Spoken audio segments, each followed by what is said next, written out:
زين للناس حب الشهوات من النساء والبنين والقناطير المقنطرة من الذهب والفضة والخيل المسومة والأنعام والحرث ذلك متاع الحياة الدنيا والله عنده حسن المآب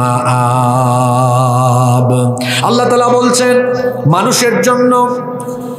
মানুষের জন্য প্রবৃত্তি নারী সন্তানাদি স্বর্ণরৌপ্যের বস্তু তারপরে উৎকৃষ্ট ঘোড়া চতুষ্পদ জন্তু এবং চাষাবাদ এগুলোকে দুনিয়ার জীবনের জন্য মানুষের জীবনের জন্য সুশোভিত করে দেওয়া হয়েছে যালিকা মাতাউল হায়াতিদ দুনিয়া এগুলো হলো দুনিয়ার ভোগ্য সামগ্রী এগুলো আল্লাহ মানুষকে ব্যবহারের অনুমতি দিয়েছেন কিন্তু অনেক মানুষ মনে করেছে এগুলাই মনে হয় আমার জন্য সব আল্লাহ বলছেন না ওয়াল্লাহু ইনদাহু হুসনুল মাআব আল্লাহর কাছে আরো উত্তম প্রত্যাবর্তন স্থল হিসাবে আখিরাতে দুনিয়ার চাইতে আরো দামি দামি নিয়ামত আছে না নাই আসতে বলবেন না জোরে বলেন আছে না নাই এজন্য রব্বুল আলামিন কোরআনুল কারীমের 87 নম্বর সূরা সূরাতুল আলা এর 16 এবং 17 নম্বর আয়াতে বলছেন বাল তুসিরুনাল হায়াতাদ দুনিয়া ওয়াল আখিরাতু খায়রুন ওয়া আবকা তোমরা দুনিয়ার জীবনকে প্রাধান্য দিচ্ছ মনে করছো দুনিয়ায় যা আছে এগুলোই তোমাদের সব এগুলোই সফলতা আল্লাহ বলছেন না আল্লাহ তাআলা বলছেন ওয়াল আখিরাতু খায়রুন ওয়া আবকা দুনিয়ার তুলনায় আখিরাত হলো তোমাদের জন্য আরো উত্তম আখিরাতে তোমাদের জন্য আরো উত্তম আবাসস্থল উত্তম নিয়ামত আমাদের জন্য রেখেছেন কি আল্লাহ কিন্তু আশ্চর্যের ব্যাপার হলো মানুষ দুনিয়াতে আল্লাহর যে নিয়ামত দেখেছে এই নিয়ামত পেয়ে মনে করছে এটাই তার সব এর পিছনে মত্ত হয়ে তার দুনিয়ার গুরুত্বপূর্ণ সময় নষ্ট করতে করতে করতে করতে করতে করতে তার জীবনটাকে শেষ করে দিচ্ছে আমার দিকে তাকান আর আল্লাহর কথাগুলো আজকে শুনেন এই দুনিয়াতে যত সম্পদের মালিকই আপনি হন না কেন বলেন তো কোনো সম্পদ নিয়ে কি আপনি কবরে যেতে পারবেন জোরে বলেন যত সম্পদের মালিকই হন না কেন কোনো সম্পদ নিয়ে কি কবরে যেতে পারবেন আরে কবরে যাওয়া তো দূরের কথা দুনিয়ার পেছনে পড়ে আপনি যদি দুনিয়ার সম্পদ যশ খ্যাতি ক্ষমতা এগুলোর দিকে দৃষ্টি দিয়ে আপনি যদি মনুষ্যত্ববোধ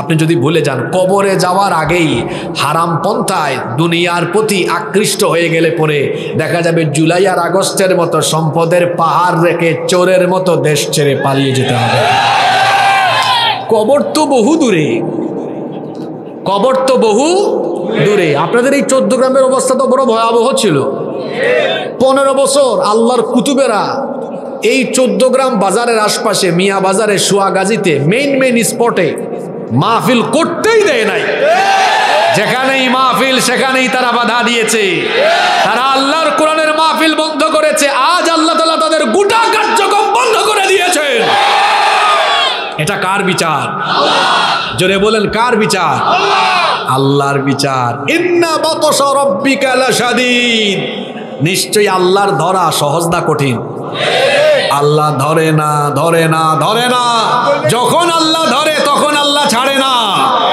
গত 15 বছর নিরপরাধ আলেম উলামাদেরকে গ্রেফতার করে করে জেলখানায় ঢুকিয়ে আলেমদেরকে কষ্ট দিয়েছে যারা আলেমদের বদদুয়ার ফলে চোরের মতো দেশ থেকে পালিয়ে গিয়েছে তারা তবে যারা মানুষ খুন করে দেশ থেকে পালিয়ে গিয়েছে অবশ্যই তাদেরকে দেশে ফিরিয়ে এনে উপযুক্ত বিচার করতে হবে এজন্য ইউনূস সাহেবকে বলবো আপনি সংস্কারের কাজ করবেন পরে যারা মানুষকে দিনের আলোতে প্রকাশ্য খুন করেছে খুনের হুকুম দিয়েছে এই দেশের সকল বিষয়ে সংস্কার হবে পরে খুনি সম্মানিত ভাইয়েরা, আল্লাহকুমুত তাকাসুর, প্রাচুর্যের প্রতিযোগিতা তোমাদেরকে মোহাচ্ছন্ন করে ফেলেছে। দুনিয়ার যশ, খ্যাতি, অর্থ, বিত্ত, ক্ষমতার পেছনে ছুটতে ছুটতে ছুটতে ছুটতে আখিরাতকে তোমরা ভুলে গিয়ে দুনিয়া নিয়ে পড়ে আছো। হাত্তা যুরতুমুল মাকাবির, যতক্ষণ না কবর জিয়ারত হয়, যতক্ষণ না তোমরা কবরের সাথে সাক্ষাৎ করো, ততক্ষণ পর্যন্ত দুনিয়ার পেছনে পড়ে থাকতে থাকতে থাকতে থাকতে আখিরাতকে ভুলে দুনিয়ার প্রতি মোহাবিষ্ট হয়ে তোমরা তোমাদের জীবনটাকে তছনছ করে দিচ্ছ। কথাটা কার?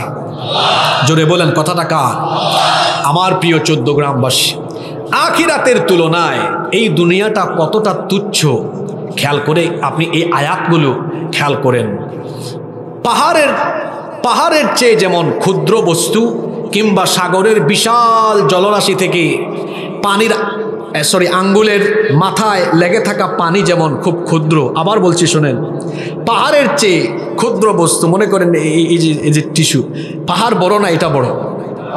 জোরে বলে না, পাহাড় বড় না এটা বড়? পাহাড়ের তুলনায় এটা কিছু হইল? পাহাড়ের চাইতে এই টিস্যুর বাক্স। তারপরে সাগরের বিশাল জলরাশি, আটলান্টিক প্রশান্ত মহাসাগর তো সবচেয়ে বড়, 16,54,00,000 বর্গ কিলোমিটার তার আয়তন। আল্লাহু আকবার। তো এই প্রশান্ত মহাসাগরের তুলনায় কেউ যদি সাগরে এরকম আঙ্গুলটা চুবায়া আঙ্গুলটা তুলে, আঙ্গুলে যে পানি, প্রশান্ত মহাসাগরের তুলনায় এই পানি তেমন কিছু। পাহাড়ের তুলনায় টিস্যুর বাক্স যেমন, আর সাগরের বিশাল জলরাশির তুলনায় আঙ্গুলের কোনায় লেগে থাকা পানি যেমন ক্ষুদ্র, আখিরাতের তুলনায় দুনিয়া এর চেয়ে আরো তুচ্ছ, আরো নগণ্য, আরো ক্ষুদ্র। আল্লাহু আকবার। এজন্য রব্বুল আলামিন কোরআনুল কারীমের 29 নম্বর সূরা সূরাতুল আনকাবুতের 64 নম্বর আয়াতে বলছেন, ওয়া মা হাযিহিল হায়াতুদ দুনিয়া ইল্লা লাহওয়ুন ওয়া লাইবুন ওয়া ইন্নাদ দারাল আখিরাতা লাহিয়াল হায়াওয়ানু লাউ কানু ইয়ালামুন। আল্লাহ তাআলা বলছেন, এই দুনিয়ার জীবন খেল তামাশা ছাড়া আর কিছুই নয়, আর আখিরাতের জীবন এটাই হলো প্রকৃত জীবন। যদি তোমরা সেটা বুঝতে পারতে, আখিরাতের তুলনায় দুনিয়ার এই জীবনটা কত ক্ষুদ্র, কত নগণ্য। আপনি যদি সময়ের দিক থেকে হিসেব করেন, যদি বলেন সময়ের দৃষ্টিকোণ থেকে আখিরাত এবং দুনিয়ার জীবনের তুলনাটা কেমন, তাহলে শোনেন, দুনিয়ার জীবনে মানুষের শুরু আছে, শেষও আছে। এই জন্য দুনিয়ার জীবনকে বলা হয় ক্ষণস্থায়ী জীবন, কিন্তু আখিরাতের জীবন হলো চিরস্থায়ী জীবন। এই জীবনের শুরু আছে কিন্তু কোনো শেষ নাই। সময়ের দৃষ্টিকোণ থেকে পরিমাপ করলে দেখা যায় আখিরাতের তুলনায় এই দুনিয়ার জীবনে তো নগণ্য।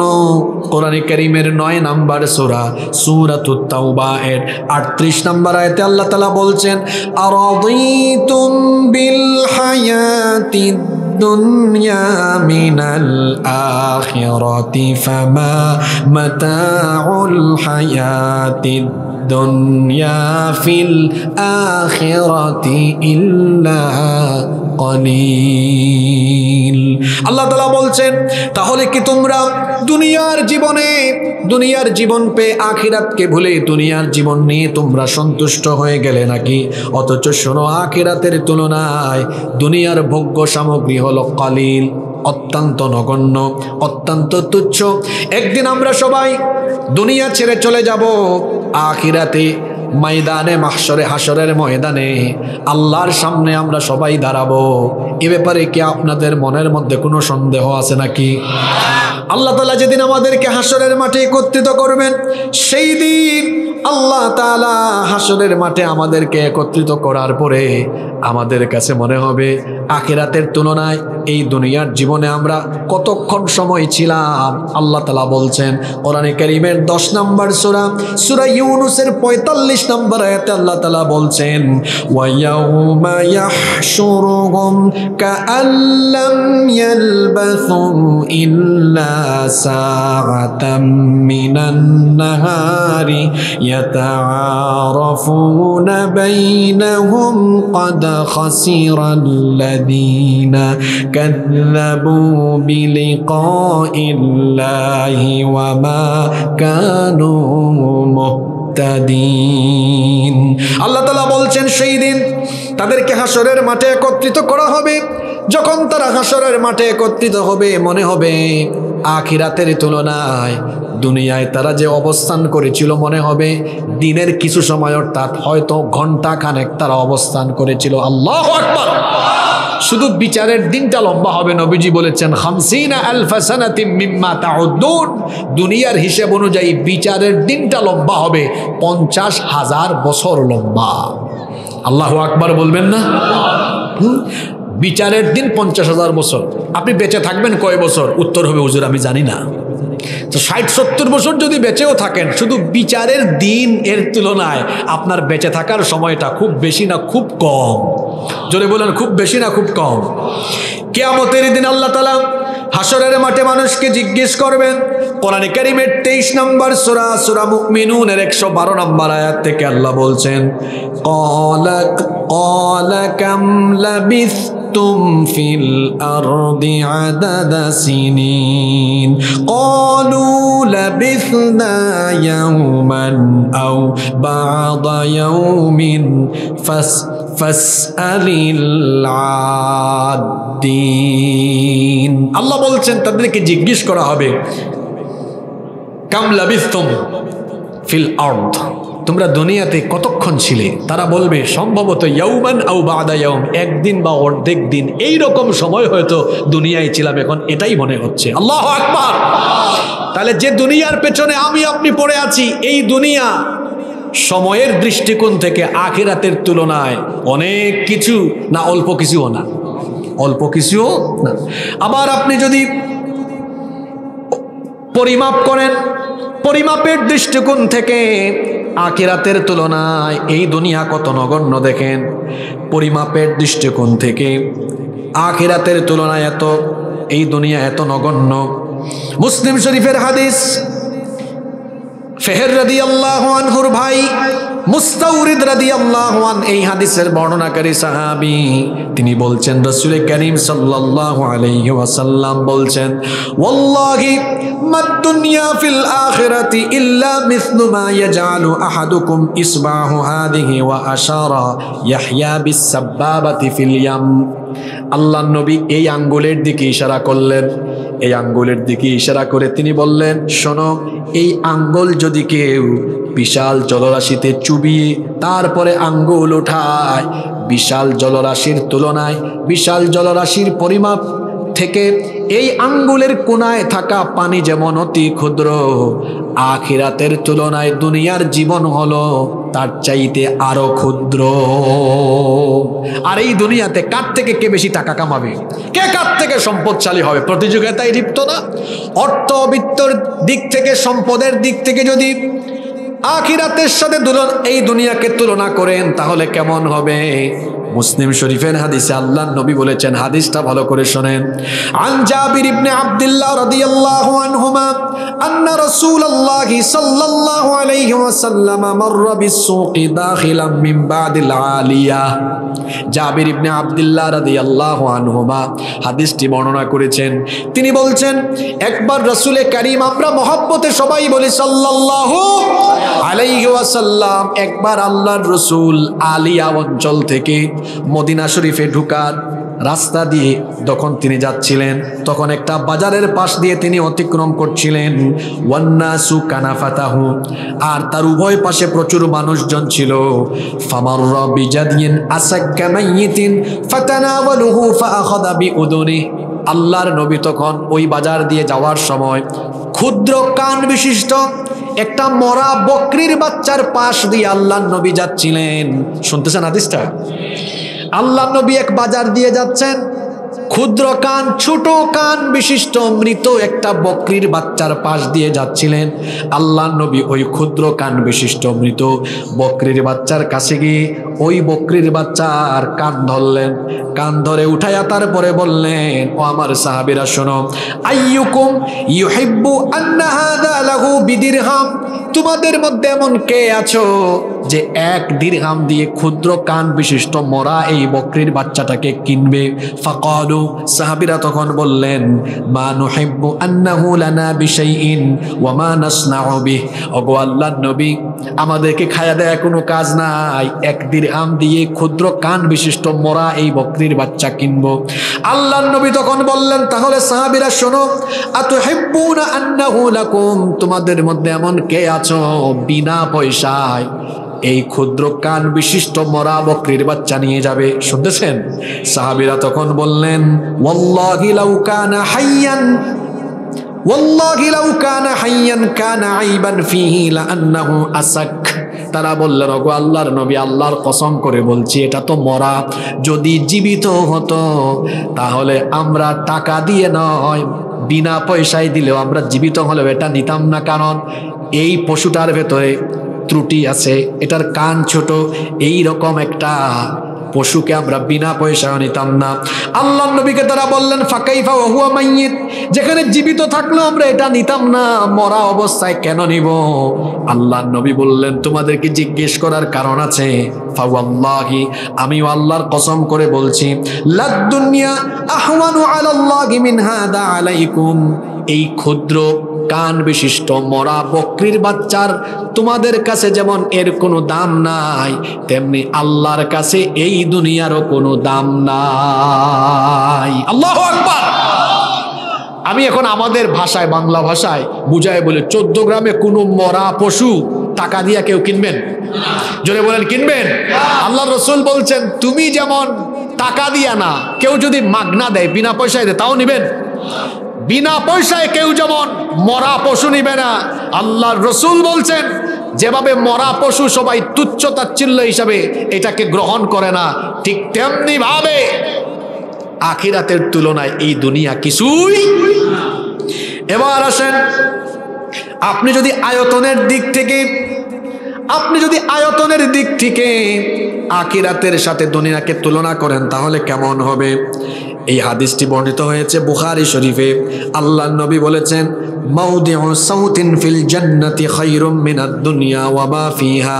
আল্লাহর নবী বলেছেন, জান্নাতের 1 চাবুক পরিমাণ জায়গা এই দুনিয়া এবং দুনিয়ায় যা কিছু আছে, দুনিয়ার সব কিছুর তুলনায় জান্নাতের 1 চাবুক পরিমাণ জায়গা তার চাইতে আরো উত্তম। সুবহানাল্লাহ পড়তে ইচ্ছে করে না? এই দুনিয়ার সকল নিয়ামতের চাইতে, আপনারা বলেন তো, দুনিয়ার সকল সম্পদ মিলে কি জান্নাতের 1 মুঠো জায়গা পরিমাণ সমান দামি হতে পারবে? জোরে বলেন, দামি হতে পারবে? সেই দুনিয়া নিয়ে মানুষ পড়ে আছে। আল্লাহর নবী বলেছেন, লাউ কানাতিদ দুনিয়া তা'দিলু ইনদাল্লাহি জানাহা বাউদাতিন মা সাকা কাফিরাম মিনহা শারবাতাম মা। আল্লাহর নবী বলেছেন, আল্লাহর কাছে যদি এই দুনিয়ার দাম একটা মশার ডানা সম পরিমাণ হতো, তাহলে আল্লাহ তাআলা দুনিয়ার কোনো কাফেরকে 1 ঢোক পানিও গিলতে দিতেন না। যদি এই দুনিয়ার দাম আল্লাহর কাছে একটা মশার ডানা পরিমাণও হতো, একজন কাফিরকে আল্লাহ পানিও দিতেন না। আল্লাহর কাছে এই দুনিয়ার কোনো দাম নাই। ঠিক তেমনি মুমিনের কাছেও দুনিয়া বড় না আখিরাত বড়? জোরে বলেন, দুনিয়া বড় না আখিরাত বড়? আপনাদের কাছে দুনিয়া বড় না আখিরাত বড়? আখিরাত যদি বড়ই হয়, তাহলে কেন আমরা দুনিয়ার পিছনে পড়ে পড়ে আখিরাতকে ভুলে যাই? দুনিয়াবি কাজে কেন আমরা আল্লাহর কাজ ভুলে যাই? নিজের বিবেককে আপনি প্রশ্ন করেন। ঘুমায় গেছেন নাকি আপনারা? মূল ওয়াজ শুরু হয়েছে তো মাত্র, ঘুমাইয়েন না আপনারা। আপনারা একটু আগে জবাব দিলেন, হুজুর আমাদের কাছে দুনিয়ার চাইতে আখিরাত বড়। তো ঠিক আছে, আপনার প্রশ্নের উত্তর দিয়ে এখন আপনারে আমি প্রশ্ন করি, যদি আপনার কাছে দুনিয়ার চাইতে আখিরাত বড় হয়, তাহলে কেন দুনিয়াবি কাজ করতে গিয়ে আখিরাতের কাজ আপনি বাদ দিয়ে দেন? ব্যবসা করেন, চাকরি করেন, দুনিয়ার কাজ করেন, অসুবিধা নাই, কিন্তু দেখা যায় দুনিয়ার কাজ করতে গিয়ে আখিরাতের জন্য আল্লাহর কাজ, নামাজ আমাদের অনেকের বাদ পড়ে যায় কি যায় না? আরো জোরে বলেন, যায় কি যায় না? দুনিয়ার কাজে যারা আখিরাতের কাজ করতে ভুলে যায়, এই লোকগুলো আসলে আখিরাতের প্রতি মনোযোগী নয়। এই লোকগুলোর কাছে আখিরাতের চাইতে দুনিয়াটাই বড়। এজন্য দেখা যায় এমন হয়, তার পেট ভরে না, তার মন ভরে না, যত পেয়েছে আরো পেতে চায়। যদি একবার মেম্বার হয়, চিন্তা করে একটা মেম্বার হয়েছে, এবার পরের টার্মে চেয়ারম্যান হওয়ার চেষ্টা করব। যদি চান্দশ করাতে চান্দিশ করাতে যদি একটা বাড়ি বানায়, চিন্তা করবে একেবারে হাইওয়ের সাথে যদি বাড়িটা বানানো যায়, হাইওয়েতে যদি বাড়ি বানাতে পারে, চিন্তা করবে কুমিল্লা শহরে যদি একটা ফ্ল্যাট কেনা যায়, বাড়ি করা যায়, কুমিল্লা শহরে যদি ফ্ল্যাট কেনা যায় বা বাড়ি করা যায়, তো চিন্তা করবে আবার যদি ঢাকায় করা যায়, ঢাকায় করার পরে চিন্তা করবে আবার যদি কানাডার বেগমপাড়ায় কিংবা আমেরিকার নিউ ইয়র্কে একটা বাড়ি করা যায়। যদি একবার 14 গ্রাম পৌরসভার কাউন্সিলর হতে পারে, তারপরে মেয়র হওয়ার চেষ্টা করে, মেয়র হয়ে গেলে পরে এমপি মন্ত্রী হওয়ার চেষ্টা করে, ক্ষমতা যদি একবার পায় কেমনে আরো বেশি ক্ষমতার মালিক হতে পারে সেই চেষ্টা করে, একবার ক্ষমতায় আসলে পরে একেবারে 41 সাল যাওয়ার পর্যন্ত চেষ্টা করে। তাহলে বোঝা গেল মানুষের পরিস্থিতি হলো এমন, তার পেট কোনো কিছুতে ভরে না, সে যত পায় তত আরো চায়, সে যত পায় তত আরো। ভালো করে শোনেন, কারো কাছে একটা সাইকেল আছে, চিন্তা করবে এখন যদি একটা মোটর সাইকেল হতো, যদি ওই যে 80 বা 100 একটা গাড়ি পায়, চিন্তা করে যদি একটা ডিসকভার বা পালসার হতো, ডিসকভার বা পালসার হয়েছে, চিন্তা করে এখন যদি একটা FZ হতো। এইভাবে করে চাহিদা আর ফোরায় না। রিক্সায় চড়তো, রিক্সায় চড়ে চড়ে ঘুরে মানুষ, প্রাইভেট কারে চড়ে যদি একটা প্রাইভেট কার হতো, কোনো মতে 110 অথবা ভাঙাচোরা একটা গাড়ি নিয়েছে, রাস্তায় তাকায় কয় যদি আমার একটা এক্স করোলা হতো, এক্স করোলা নিয়েছে। চিন্তা করে এখন যদি একটা এলিয়ান বা প্রিমিও হতো, এলিয়ান বা প্রিমিও নিয়েছে, মন ভরে না, কয় যদি একটা হেরিয়ার হইতো, হেরিয়ারে চড়ে তাও তার মন ভরে না, কয় যদি আলফার্ড হইতো, ল্যান্ড ক্রুজার হইতো, ল্যান্ড ক্রুজারে চললো, কয় এখন যদি রেঞ্জ রোভার বা BMW হইতো। দেখা যায় সে যত পায় আরো শুধু চায়। কথা বাস্তব না বাস্তব? যত পায় আরো চায়। এই জন্য আল্লাহর নবী বলেছেন মানুষ হলো এমন, তার স্বভাব হলো এমন। আল্লাহর নবী বলেছেন লাউ কানা লি ইবনি আদামা ওয়াদিয়ান মিন মাল, আদম সন্তান যদি 2 উপত্যকা ভর্তি সম্পদের মালিক হয়ে যায়, আদম সন্তান যদি 2 উপত্যকা ভর্তি সম্পদের অধিকারী হয়ে যায়, তখন তাকে দেখা যাবে লাবতাগা ওয়াদিয়ান সালিসা, তৃতীয় আরেকটা উপত্যকা ভর্তি সম্পদের মালিক হতে চাইবে। আল্লাহর রাসূল বললেন ওয়ালা ইয়ামলাউ জাওফাবনি আদামা ইল্লা তুরাব, আদম সন্তানের পেট দুনিয়ার কোনো কিছু দিয়ে নয়, কবরের 3.5 হাত মাটি ছাড়া তার পেট কিছুতেই ভরবে না। আদমের পেট ভরবে তখন কবরের ভিতরে ঢুকবে, এর আগ পর্যন্ত যত পায় আরো চায়। ক্ষমতা দেওয়া হইল, ক্ষমতা পাওয়ার পর এটা ছাড়তে চায় না, দেওয়া হয়েছে 5 বছর, যে কোনোই হোক, যে কোনো কায়দায় আরো লং টার্ম থাকা যায় কিনা। টাকার বড়াই, টাকার পেছনে, অর্থের পেছনে, যশ খ্যাতির পেছনে, ক্ষমতার পেছনে পড়ে পড়ে যারা আখিরাতকে ভুলে গিয়েছে, আল্লাহ এদের কথা এখানে বলছেন আল্লাহকুমুত তাকাসুর, প্রাচুর্যের প্রতিযোগিতা, দুনিয়ার সম্পদের মোহ, দুনিয়ার খ্যাতি, দুনিয়ার ক্ষমতা, দুনিয়াবি বিষয়ের পেছনে ছুটতে ছুটতে ছুটতে ছুটতে আখিরাতকে ভুলে গিয়ে যারা দুনিয়ার প্রেমে মাতোয়ারা হয়েছে, এই রকম করতে করতে তার পরিস্থিতি এমন হবে হাত্তা যুরতুমুল মাকাবির, কবর পর্যন্ত পৌঁছে যাবে। আর যখন সে 3.5 হাত কবরে চলে যাবে, সে যে দুনিয়ার পেছনে পড়েছিল, এই দুনিয়ার অর্থবিত্ত ক্ষমতা তখন তার সাথে যাবে। কথা তো বললেন না, সাথে যাবে। আপনাদের এই 14 গ্রামে কবরস্থানে অনেক মানুষ ঘুমায় আছে, যাদের সুন্দর সুন্দর বাড়ি 14 গ্রামে ছিল, আজকে বাড়ি আছে, আজকে বাড়ি আছে, আছে বাড়ি কিন্তু বাড়িওয়ালা, বাড়ি আছে কিন্তু বাড়িওয়ালা। চোখেরই পলকে তুমি হতে পারো লাশ, চিরতরে বন্ধ হবে তোমারই নিঃশ্বাস, হবে এলান তোমারই নাম মসজিদের মাইকে, হবে এলান তোমারই নাম মসজিদের মাইকে। বাড়িওয়ালা নাই রে, বাড়ি নাই রে দুনিয়াতে, বাড়িওয়ালা নাই রে, বাড়ি নাই রে দুনিয়াতে, বাড়িওয়ালা নাই রে, বাড়ি নাই রে দুনিয়াতে, বাড়িওয়ালা নাই রে, বাড়ি নাই রে দুনিয়া। দুনিয়াতে। বাড়ির জায়গা আছে, বাড়িওয়ালা নাই। আল্লাহ এই কথাই বলছেন, প্রাচুর্যের প্রতি মোহাবিষ্ট হতে হতে প্রাচুর্যের মোহের প্রতিযোগিতায় পড়ে প্রতিযোগিতা করছো কার ক্ষমতা কার থেকে বেশি হবে, কার বাড়ি কার থেকে বেশি সুন্দর হবে, কার থেকে কার বেশি টাকা হবে, কার থেকে কার বেশি ক্ষমতা হবে। এই রকম প্রতিযোগিতা করতে করতে আখিরাতকে ভুলে দুনিয়ার মোহে পড়ে তোমাদের পরিস্থিতি এমন হচ্ছে, হাত্তা জুরতুমুল মাকাবির, কবর পর্যন্ত তোমরা পৌঁছে যাও। অথচ যখন তোমরা কবরে চলে যাও তখন তোমাদের দুনিয়াবি কোনো বিষয় তোমাদের সাথে যায় না। আল্লাহর রাসূল বলেছেন, হাদিসটা ভালো করে খেয়াল করেন, হাদিসটি বুখারী এবং মুসলিম শরীফে এসেছে।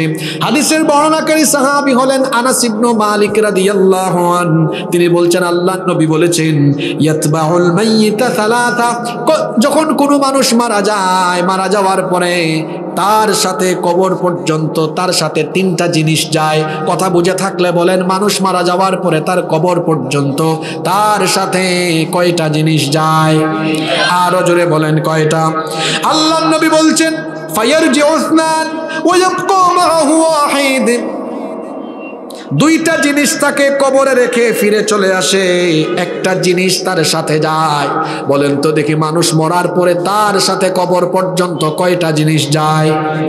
দুইটা ফিরে চলে আসে, একটা তার সাথে থাকে। প্রশ্ন হলো, কোন তিনটা জিনিস মানুষকে কবর পর্যন্ত পৌঁছে দেয়, কবর পর্যন্ত এগিয়ে দেয়? আল্লাহর নবী বলছেন, এক নাম্বার হলো আহলুহু, তার পরিবার পরিজন। আপনি মারা গিয়েছেন, আপনার পরিবারের লোকজন খাটিয়ায় বহন করে আপনাকে কবরে নিয়ে যাবে, তাহলে তারা আপনার সাথে কবর পর্যন্ত যাবে কি যাবে না? যাবে। দুই নাম্বার হলো ওয়া আমালুহু, তার আমল, তার সাথে তার আমলও তো কবরে যাচ্ছে।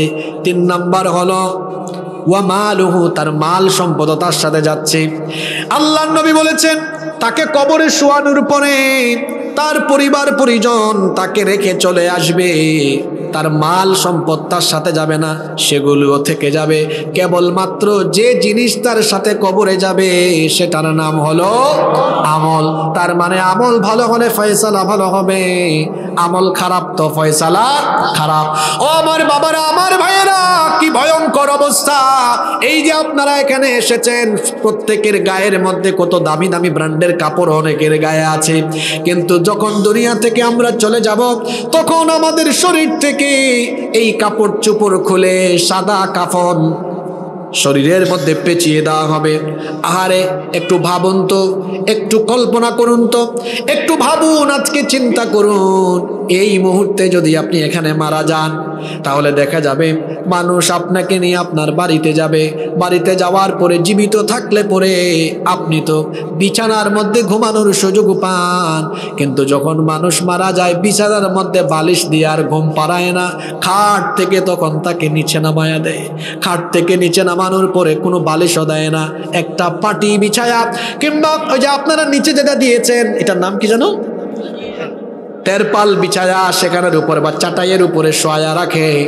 এরপরে দেখা যায় আপনার বউ, আপনার বাচ্চা, আপনার ভাই বোন, যে পরিবারের মানুষ যারা আপনাকে এত ভালোবাসতো, যাদেরকে আপনিও এত ভালোবাসতেন, দেখা যাবে তারা আপনার লাশ রেখে মিটিংয়ে বসে যাবে, বলবে লাশ বেশিক্ষণ ঘরের ভেতরে, বাড়ির ভেতরে রাখা ঠিক না, তাড়াতাড়ি জানাজার ব্যবস্থা করো। দেখবেন যাদেরকে এত মহব্বত করেছেন, বাজারে গেলে, মার্কেটে গেলে পরে যাদের জন্য মার্কেট করে কিনে এনেছেন, তারাই মিটিং করবে, এই লোকটারে তাড়াতাড়ি ঘর থেকে বের করো। দেখা যাবে 3, 4, 5 ঘন্টার ভেতরে তারা আপনার জন্য পৃথিবী থেকে বিদায় করার জন্য সব রকমের ব্যবস্থা করে ফেলবে। ফোন করবে, বলবে তাড়াতাড়ি কাফনের কাপড় নিয়ে আসো। অন্যদিকে কিছু মানুষকে পাঠাবে, বাঁশের ঝাড়ে যাও, গিয়ে বাঁশ কাটা আরম্ভ করো। কিছু মানুষকে কবরস্থানে পাঠাবে কবর খোঁড়ার জন্য। কিছু লোক কবর খুঁড়বে, কিছু লোক পানি গরম করবে, কিছু লোক কাফনের কাপড় কাটবে। তারপরে দেখা যাবে আর কিছু সময় পরে চিরদিনের জন্য, চিরজীবনের জন্য আপনার বাড়ি থেকে, ঘর থেকে আপনার দেহখানাকে বের করবে। নামও বলবে না, আব্দুল সালাম সাহেবকে বের করো এটা বলবে না। দেখা যাবে আপনার আপনজন বলবে, ঘর থেকে লাশ বের করো। ঘর থেকে লাশ বের করার পরে আবার জীবনের শেষ গোসল দেওয়া হবে।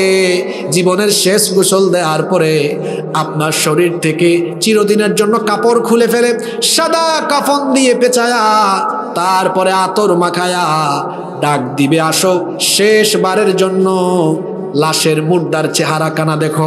আপনার ঘরের লোকজন হুমড়ি খেয়ে পড়বে, শেষবারের মতো আমার আপনজনের মুখখানা দেখি। দেখার পরে দ্রুত গতিতে কাফনের মাথার দিকের কাপড়টা দ্রুত গতিতে পেঁচায়া বাড়ি থেকে চিরদিনের জন্য আপনাকে নিয়ে রওনা করবে। রওনা করে করে জানাজার মাঠে চলে যাবে। জানাজার মাঠে যাওয়ার পরে বেশি সময় না হবে না, খুব দ্রুত জানাজা দেওয়ার পরে তারপরে দেখবেন এই আপনজন আপনাকে কাঁধে নিয়ে খাটিয়াটা কাঁধে বহন করে করে করে করে আপনাকে কবর পর্যন্ত নিয়ে যাবে। আপনার ব্যবহৃত গাড়ি, আপনার ব্যবহৃত বাড়ি, আপনার ব্যবহার করা জিনিসপত্র সব থেকে যাবে। আপনার আপনজন তারাও থেকে যাবে। কবরের ভেতরে আপনার সাথে আপনার কি যাবে? আসতে বলবেন না, জোরে বলেন, কবরের ভেতরে আপনার সাথে কি যাবে?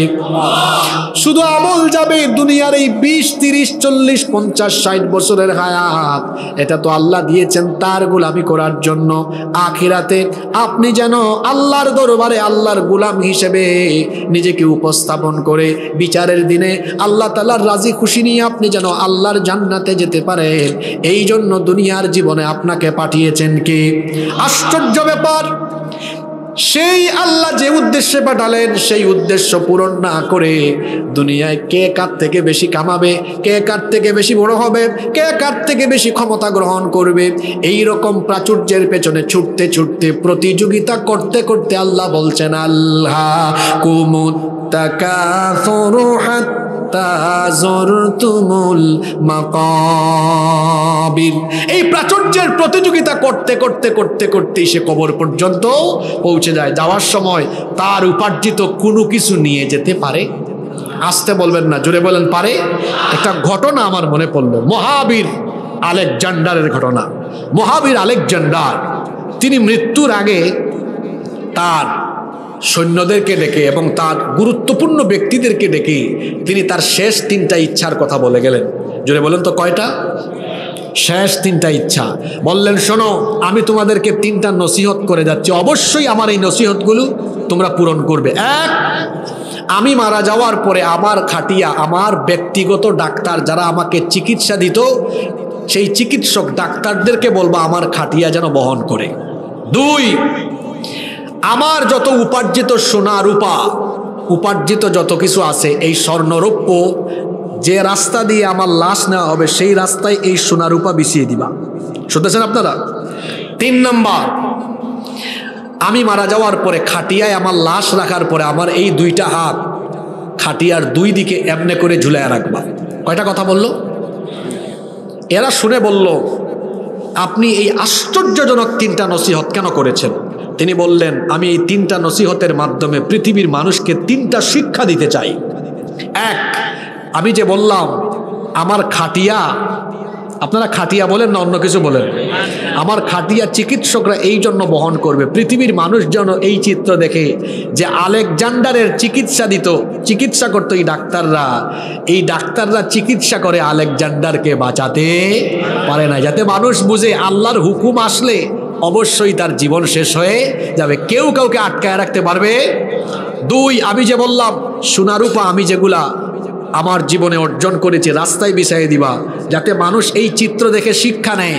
আলেকজান্ডারের এত স্বর্ণরৌপ্য ছিল, কিন্তু স্বর্ণরৌপ্য কোনো কাজে লাগতেছে না, এগুলো দুনিয়াতে থেকে যাচ্ছে। 3, আমার 2 হাত বলেছিলাম 2 দিকে ঝুলায় রাখবা, যাতে মানুষ আমার 2টা খালি হাত দেখে বুঝে আমার এত সম্পদ ছিল, কোনো সম্পদ 2 হাত ভরে নিয়ে যেতে পারছি না, সব রেখে খালি হাতে আমাকে কবরে যেতে হচ্ছে। আল্লাহু আকবার। ও আমার 14 গ্রামের বাবাজান ভাইজানরা, আপনাদের এলাকার অনেক মানুষ প্রবাসে থাকে না, মধ্যপ্রাচ্যে থাকে না, কাতারে, দুবাইয়ে, বিভিন্ন দেশে থাকে। এখন বলেন তো আপনারা, একজন ভাই সৌদি আরব, কাতার, দুবাইয়ে থাকেন, উনি দেশে আসছেন, প্রবাসী ভাই, আসার সময় টিকিট কেটে আসে না? টিকিট কেটে আসে, তো আসছে গত নভেম্বর মাসের 4 তারিখ, আসার সময় আবার যাওয়ার টিকিটও করে আসছে, চলে যাবে ফেব্রুয়ারির 6 তারিখ। তো আজকে হলো জানুয়ারির 26 তারিখ, ফেব্রুয়ারির 6 তারিখ যাবে। তো যখন ফেব্রুয়ারির 5 তারিখ হবে, সে কি তখন বসে থাকবে না যাওয়ার প্রস্তুতি নেবে? সে যদি জানে ফেব্রুয়ারির 6 তারিখ বিকাল 3টায় ফ্লাইট, দেখবেন 5 তারিখেই লাগেজ টাগেজ গুছাইয়া যাওয়ার সব প্রস্তুতি নিয়ে বসে আছে। আমার দিকে তাকান, আল্লাহর এই কথাগুলো শুনেন। একজন বিদেশগামী যাত্রী, সে তার যাওয়ার, তার যাত্রার, তার ফ্লাইটের সময় জানে, তারিখ জানে। আমরা যারা দুনিয়াতে আছি, আমরাও প্যাসেঞ্জার, আমরা হলাম পরকাল যাত্রী। জুড়ে বলেন তো আমরা কি যাত্রী? আবার বলেন আমরা কি যাত্রী? পরকাল যাত্রী। এই জন্য বললাম কেউ দুনিয়ায় স্থায়ী নয়, কেউ দুনিয়ায় স্থায়ী। পৃথিবী আমার আসল ঠিকানা নয়, মরণ একদিন মুছে দেবে সকল রঙিন পরিচয়। পৃথিবী আমার আসল ঠিকানা নয়। আমরা সবাই কি যাত্রী? পরকাল যাত্রী। সৌদি আরবগামী যাত্রী, সে জানে 6 তারিখে তার ফ্লাইট। মনে করেন আগামীকাল কেউ কুয়েত যাবে, কালকে আগামীকাল 27 তারিখ, তো সে টিকিট কাটছে। একজন সৌদিগামী যাত্রী তার ফ্লাইটের টাইম জানে, কিন্তু দুনিয়ার একজন পরকাল যাত্রীও তার ফ্লাইটের টাইম জানে। কথা বুঝেন নাই আপনারা? এখানে কে জানেন কোন দিন কোন সময় মরবেন? হাত তুলেন। কেউ জানেন? বলেন, কেউ জানেন? আশ্চর্যের ব্যাপার, আমরা কেউ জানি না কে কখন যাব। সুস্থ আছি তো এমনও হতে পারে এই মাহফিল থেকে যাওয়ার পথে কেউ রোড অ্যাক্সিডেন্ট করে জায়গায়। আমি গত সপ্তাহে আপনাদের এদিক থেকে যাচ্ছি, ঢাকা থেকে, দেখলাম এই 14 গ্রাম বাজারে ঢুকার আগে এক এক ট্রাকের তলায় একটা ছোট্ট গাড়ি পড়ছে। আমরা নিজেরাই দেখলাম কয়েকটা লাশ পড়ে আছে। 2 সেকেন্ড আগে ছিল, 2 সেকেন্ড পরে। জোরে বলেন আছে? দেখেন, একজন সৌদিগামী বা বিদেশগামী যাত্রী তার ফ্লাইটের টাইম জানে, কিন্তু দুনিয়ার একজন মানুষও তার পরকালের যাত্রার টাইম জানে। এবার আসেন মূল কথায়।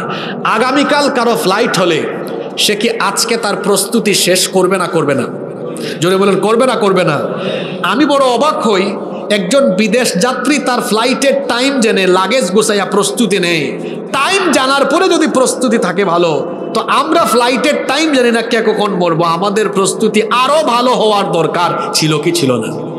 কিন্তু আপনারা বলেন তো, আমরা আমাদের ফ্লাইটের টাইমই জানি না, কিন্তু আমরা এত গাফেল হয়েছি, আমাদের ফ্লাইটের কোনো প্রস্তুতি কেমনে নিব?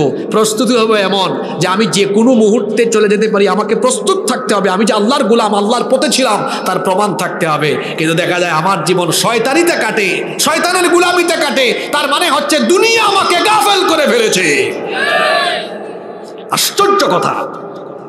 সৌদিগামী যাত্রী তার ফ্লাইটের টাইম জানে, আর আপনি এমন মানুষ, আপনি আপনার ফ্লাইটের টাইমও জানেন না। হাসিবুর রহমানের জন্য, আপনার জন্য, আমাদের জন্য আজকের রাত জীবনের শেষ রাত হতে পারে কি পারে না? আগামীকাল কবরের প্রথম রাত হতে পারে কি পারে না? জোরে বলেন, পারে কি পারে না?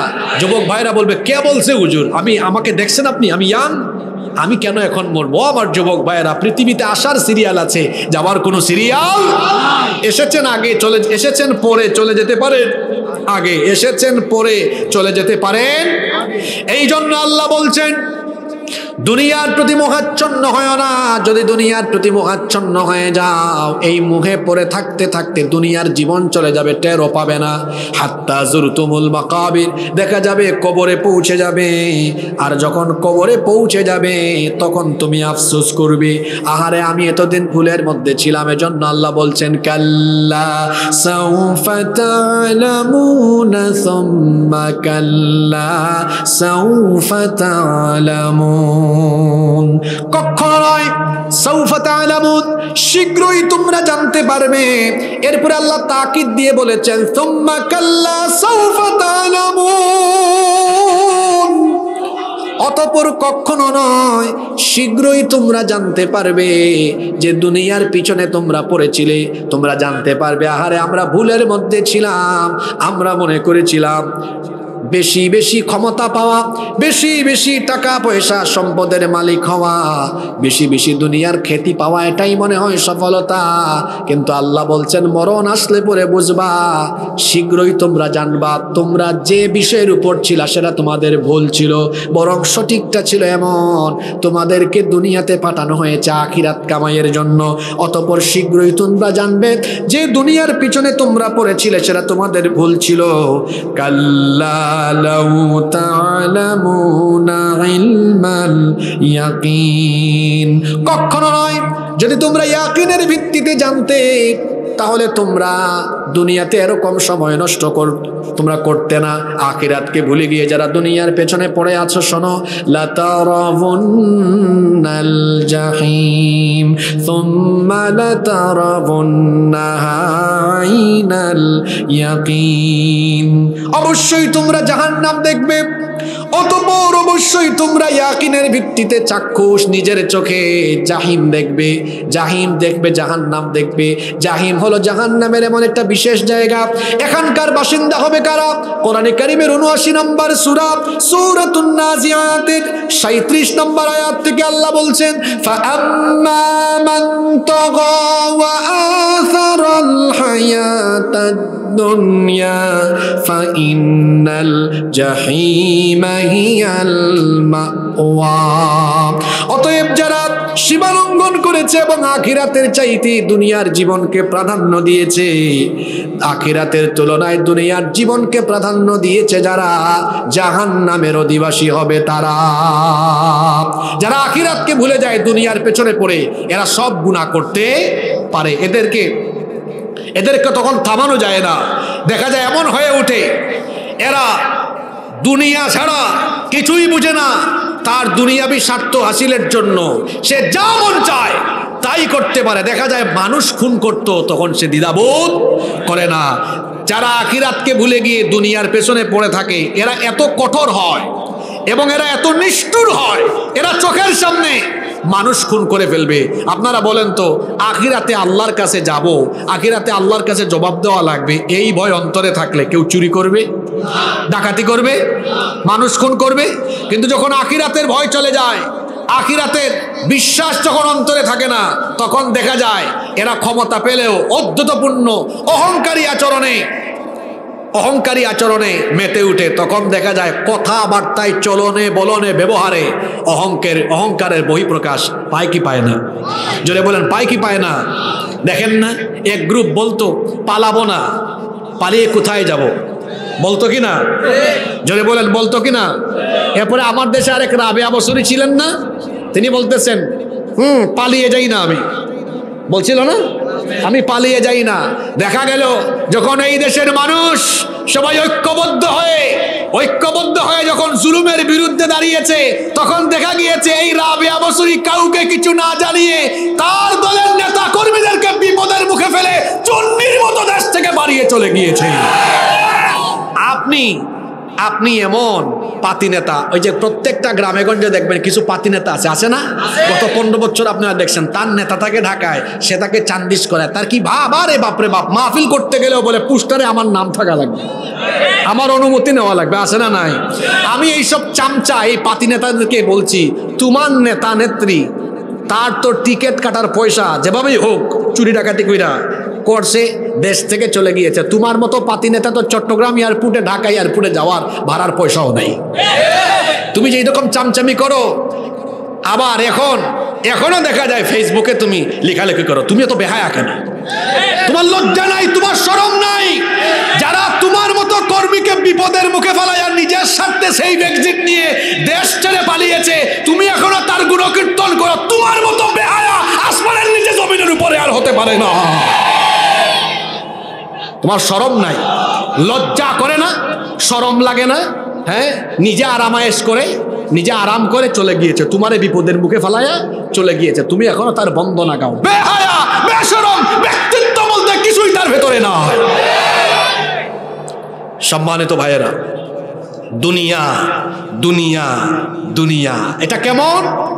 এটা এমন তুচ্ছ, এখানে আমরা আসি, আমরা কে কখন চলে যাব আমরা কেউ জানি বলেন, আমরা কেউ জানি? এজন্য বেশি বড়াই করবেন না। মানুষ অহংকারের কোনো যোগ্যতাই রাখে না। মানুষ কেন অহংকার করতে পারবে না?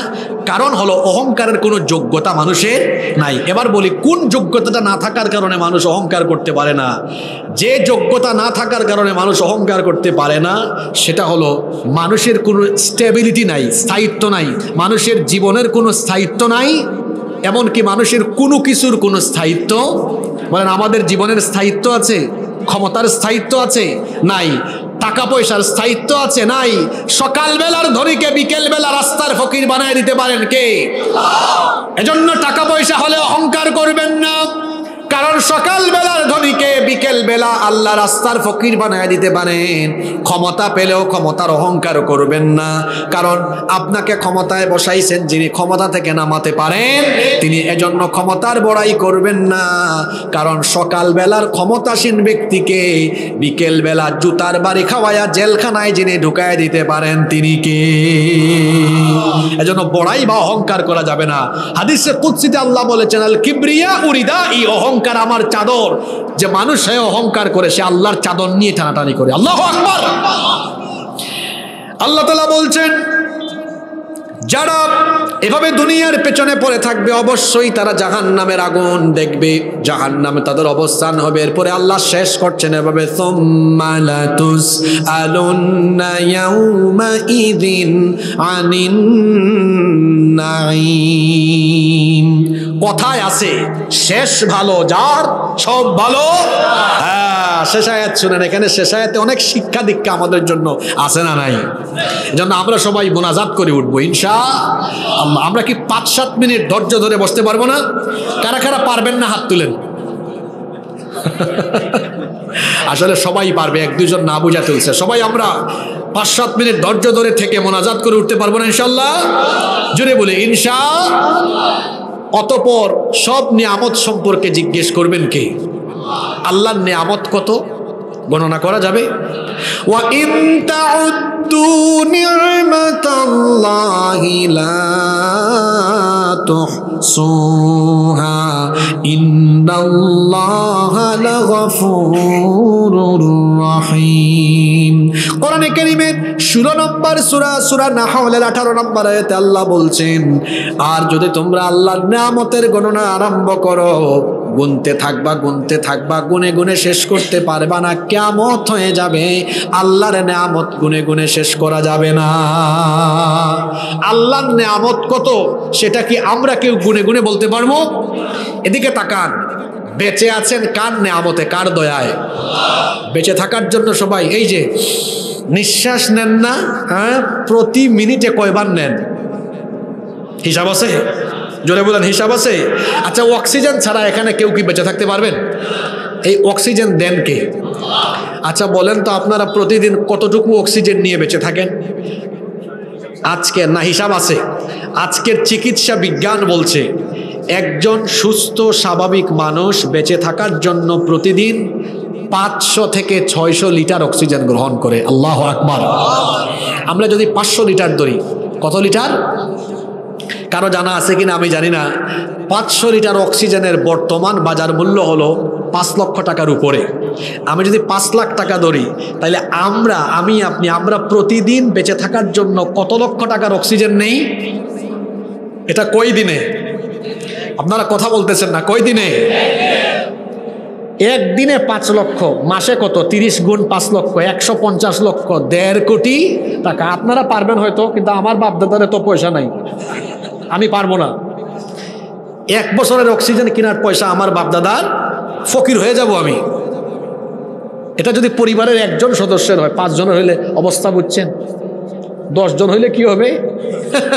অক্সিজেনের চিন্তা। আরে ভাত চাল ডাল কিনবেন পরে, অক্সিজেনের টেনশন হইতো শেষ, ঠিক কিনা? তাইলে প্রতিদিন 5 লক্ষ, মাসে কত কোটি? 1.5 কোটি, বছরে কত? 18 কোটি। তাহলে যার বয়স যত, অত দিয়ে 18কে গুনবেন, দেখবেন জন্মের পর থেকে এখন পর্যন্ত বিলিয়ন মিলিয়ন ট্রিলিয়ন ডলারের অক্সিজেন গ্রহণ করেছেন। কোনো টাকা দিতে হয় নাই, বিনা পয়সায় দিয়েছেন কে? জোরে জোরে এই নিয়ামত দিয়েছেন কে? আমার দিকে তাকান, আরো গুরুত্বপূর্ণ কথা শুনেন, মাঝে মাঝে আপনারা হাঁচি দেন না? হাঁচি দেওয়ার পরে কি বলেন? হ্যাঁ হ্যাঁ সবাই বলেন, কি বলেন? আপনি আলহামদুলিল্লাহ পরে আল্লাহর কি করলেন? শুকরিয়া করলেন, প্রশংসা করলেন। তার মানে নিশ্চয়ই হাঁচির ভেতরে ভালো কিছু, এই জন্য তো প্রশংসা করেছেন। আচ্ছা সেই ভালোটা কি আপনারা শুনতে চান না? আচ্ছা, পৃথিবীর প্রথম মানুষ যাকে আল্লাহ নিজের হাতে বানিয়েছেন নাম হলো আদম আলাইহিস সালাম। সুবহানাল্লাহ। আদম আলাইহিস সালামের দেহ তৈরি করার পরে তার দেহের ভেতরে আল্লাহ যখন রূহ ঢুকিয়েছেন, রূহ ঢুকানো মাত্রই তিনি কি দিয়েছিলেন? হাঁচি।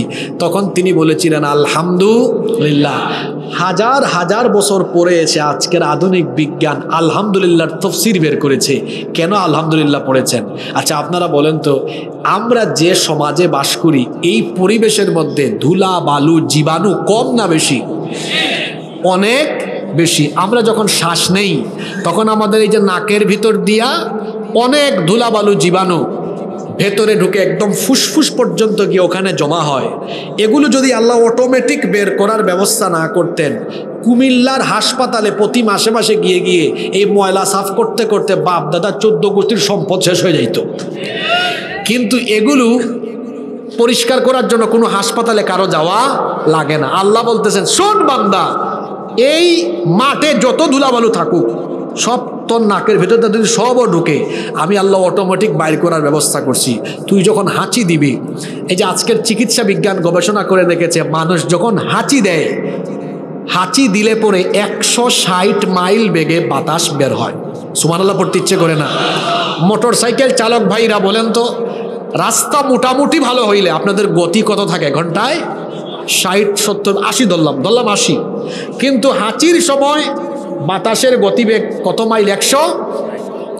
চিকিৎসা বিজ্ঞানীরা গবেষণা করে দেখছেন মানুষ যখন একবার হাঁচি দেয়, একবার হাঁচি দিলে ওই 160 মাইল বেগে যখন বাতাস বের হয় তার ফুসফুসে জমে থাকা 5 থেকে 6 হাজার রকমের জীবাণু এক হাঁচি দিয়া বের হয়। এত আস্তে বললেন সুবহানাল্লাহ। তাহলে হাঁচি দেওয়ার পরে এই জন্য আপনারা খুশি হয়ে বলেন কি আলহামদুলিল্লাহ, আল্লাহ শুকরিয়া তোমার, তুমি ময়লা বের করার ব্যবস্থা করে দিয়েছো। অক্সিজেনের নেয়ামত, হাঁচির নেয়ামত, সারাদিন খান কান নেয়ামত, বুক করেন কান নেয়ামত। এই নেয়ামতের হিসাব বুঝি আল্লাহ চাইবেন না? আল্লাহ বলবেন এই বান্দা আমার সূর্য, আমার আলো, আমার বাতাস, আমার পানি, আমার অক্সিজেন, আমার দেয়া নেয়ামত বুক করে তুমি আমার গুলামি করেছো কিনা হিসাব দিতে হবে কার কাছে? জোরে বলেন হিসাব দিতে হবে কার কাছে? দুনিয়ার সব নেয়ামত দিয়েছেন কে? আমি আলোচনার শুরুতে বলেছিলাম দুনিয়ার সব কিছু কার জন্য? না আল্লাহ না, ভুল বলছেন। দুনিয়ার সব কিছু কার জন্য? মানুষের জন্য। আর মানুষ বানিয়েছেন আল্লাহ কার ইবাদতের জন্য। তাহলে দুনিয়ায় আল্লাহর সব নেয়ামত ভোগ করবেন, কিন্তু ভোগ করে যদি শয়তানের গোলামি করেন খবর আছে কিন্তু। কারণ সুম্মা লাতুসআলুন্না ইয়াউমা ইদিন আনিন নাঈম। এই চক্ষু এদিকে তাকান, দেখতেছেন যে চোখে দেখতেছেন, এই চোখের নেয়ামত কার? মোবাইল আছে না আপনাদের কাছে? এই মোবাইল আমি জানি না ভাই, আমাকে একটু সহযোগিতা করেন তো, বাজারে এখন সর্বোচ্চ কত মেগাপিক্সেলের ক্যামেরা আছে, ফোন আছে? 200 না? সঠিক তো? আচ্ছা 200। আপনি কি জানেন না চাইতেই আল্লাহ আপনার চোখের মধ্যে 576 মেগাপিক্সেল দান করেছেন। আচ্ছা এই 200 মেগাপিক্সেলের ক্যামেরা দিয়ে কত দূর আর দেখা যায়? কয়টা কালারই বা শনাক্ত করা যায়? কিন্তু আপনার একটা চোখের ভেতরে আল্লাহ এত ক্ষমতা দিয়েছেন, 10 লক্ষ কালার একটা চক্ষু শনাক্ত করতে পারে। আল্লাহু আকবার। এই চক্ষু কেউ সাফ করে দেওয়া লাগে না। এই যে যারা ক্যামেরা চালায় দেখবেন, এরা একটু পরে ক্যামেরা যখন গুছাবে তারা এটা পরিষ্কার করে করে ঢুকাবে। মাঝে মাঝে তারা তাদের বাড়িতে পরিষ্কারও করে না। আমাদের এই চক্ষু পরিষ্কার করা লাগে? বলেন লাগে? কত ধুলাবালি ঢুকে। আল্লাহ বলতেছেন বাদ দাও, পরিষ্কার করার দরকার না, আমি চোখের ভেতরে এক ধরনের পানি দিয়ে দিলাম, যত ধুলাবালি ঢুকুক এই পানি মেডিসিনের কাজ করবে, সব সাফ করে দিয়ে চক্ষুকে হেফাজতে রাখবে। সুবহানাল্লাহ। এই চোখের নিয়ামতেরও হিসাব আছে না? ইন্নাস সামআ ওয়াল বাসারা ওয়াল ফুআদা কুল্লু উলাইকা কানা আনহু মাসউলা। আল্লাহ বলছেন কানের হিসাব হবে, চোখের হিসাব হবে। অন্তরের হিসাব হবে। কালো চশমা লাগাইয়া 14 গ্রামের চিপায় চাপায় যে সুন্দরী মেয়েদের দিকে তাকিয়েছ, ইয়ালামু খাইনাতাল আয়ুনি ওয়া মা তুখফিস সুদূর, চোখের খেয়ানত পাশে থাকা কেউ জানে না, জানেন কে? জোরে বলেন, জানেন কে? চোখের নেয়ামতের হিসাব হবে, কানের নেয়ামতের হিসাব হবে। এক কথায় আপনাকে আল্লাহ যত নেয়ামত দিয়েছেন সব নেয়ামত সম্পর্কে কিয়ামতের দিন জিজ্ঞেস করবেন যিনি। জোরে বলেন, তিনি কে? তাহলে যেহেতু আল্লাহ নেয়ামত দিয়েছেন, আল্লাহর নেয়ামত ভোগ করে গোলামি করতে হবে কার? আল্লাহর দেওয়া নেয়ামত ভোগ করে আল্লাহর দেখানো পথে জীবন পরিচালনা করতে হবে। কারণ এই দুনিয়ার জীবন ক্ষণস্থায়ী না চিরস্থায়ী? ক্ষণস্থায়ী না চিরস্থায়ী? গত বছর এই মাহফিলে অনেকে ছিলেন, এই বছর নাই। এবছর ছিলেন, আগামী বছরে অনেকে নাও থাকতে পারেন। এই বছরের মুনাজাত জীবনের শেষ মুনাজাত হয়ে যেতে পারে। আমাদের জীবনের নাই কোনো ওয়ারেন্টি, নাই কোনো গ্যারেন্টি। তো এই জীবনের ওয়ারেন্টি গ্যারেন্টি নাই, তাহলে এই জীবনে বেশি ফুটানি করার দরকার আছে? এই জীবনটাকে কাজে লাগাবো কার জন্য? আল্লাহর পথে কাজে লাগানোর জন্য আল্লাহ একটা কিতাব দিয়েছেন, কিতাবের নাম হলো আল কোরআন। এই কোরআনের রঙে আমরা আমাদের নিজেদের জীবনকে রাঙিয়ে আখিরাতমুখী জীবন গঠন করব, আল্লাহর ইবাদতের মাধ্যমে জীবন কাটাবো। আল্লাহ আমাদের সবাইকে তৌফিক দান করেন। আপনারা খুব ভালো মানুষ, আপনাদের আচরণে খুশি হইছি। আপনারা যে শেষ পর্যন্ত লম্বা সময় ধরে ধৈর্য ধরে শুনেছেন, আল্লাহ আমাদেরকে কবুল করেন এবং এই সূরার যে আলোচনা শুনলাম তার উপরে আল্লাহ আমলের তৌফিক দান করেন।